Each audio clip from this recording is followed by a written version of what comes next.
કરતો હશે। મારા સપનાના ભારતમાં સ્ત્રી સશક્તિકરણ એક મજબૂત વિચાર હશે।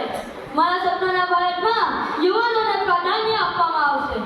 મારા સપનાના ભારતમાં ભારતનો રાષ્ટ્રધ્વજ શાંતિ આખી દુનિયામાં લહેરાતો હશે। દેશમાં આતંકવાદનો ખતરો નથી। जहाँ होगी पत्तों की हरियाली, जहाँ होगी पत्तों की हरियाली, जहाँ होगी अप्रदूषित की खुशहाली, जहाँ होगी अप्रदूषित की खुशहाली, न होगी कोई बुरी आदत, न होगी कोई बुरी आदत, ऐसा होगा मेरे सपनों का भारत। मारा सपनानो भारत अब गंदगी मुक्त हશે। मारा सपनानो भारत स्वच्छ અને અપ્રદૂષિત હશે। મારા સપનાના ભારતમાં પાડોશી દેશો સાથે મૈત્રીભર્યા સંબંધો હશે। મારા સપનાના ભારતમાં ગરીબી, બેરોજગારી, ભ્રષ્ટાચાર, નિરક્ષરતા જેવી સમસ્યાઓ નહીં હોય। ભારત એક બહુસંસ્કૃતિ, બહુભાષિક અને બહુધાર્મિક સમાજ છે જેણે છેલ્લી સદીમાં સતત પ્રગતિ કરી છે, પરંતુ આ પ્રગતિ હજુ પણ વિકસિત દેશોની સરખામણીમાં ઘણી ઓછી છે।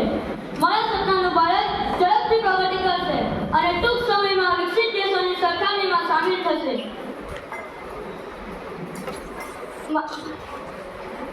મારા સપનાના ભારતમાં ભ્રષ્ટાચાર મુક્ત હશે।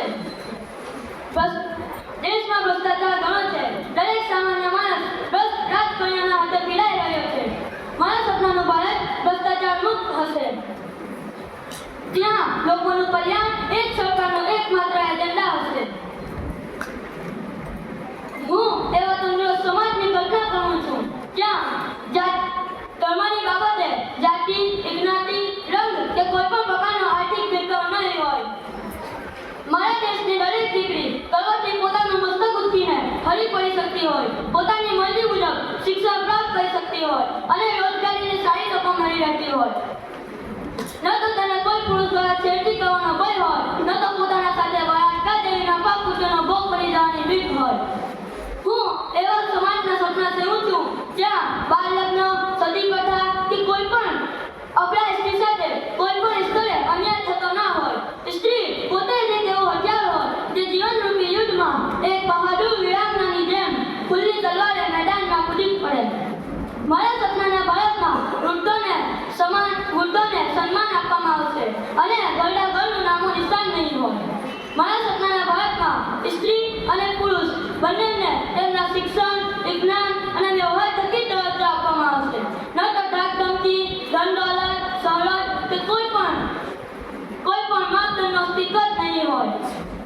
હું એક વિદ્યાર્થી તરીકે મારા સપનાના ભારતમાં મારા સપનાની શાળા એવી હોવી જોઈએ જ્યાં આધુનિક અને વૈજ્ઞાનિક પદ્ધતિથી શિક્ષણ અપાતું હોય, જેથી કરીને ભારતનું દરેક બાળક આ વિકસિત દેશોના બાળકો સાથે કદમથી કદમ મિલાવીને ચાલી શકતું હોય। સાથે સાથે તેમને ભાઈચારા, સહિષ્ણુતા, પ્રેમ, દયા જેવા ઉચ્ચ મૂલ્યના પાઠો પણ શીખવવામાં આવતા હોય, જે ભારતીય સંસ્કૃતિનું આગવું પાસું છે। मंजिल उन्हीं को मिलती है जिनके सपनों में जान होती है। मंजिल उन्हीं को मिलती है जिनके सपनों में जान होती है। पंखों से कुछ नहीं होता, हौसलों से उड़ान होती है। पंखों से कुछ नहीं होता, हौसलों से उड़ान होती है। अंते હું મારા સપનાના ભારત વિશે એક સૂત્ર વહેતું મૂકીશ: सबका साथ सबका विकास। Thank you.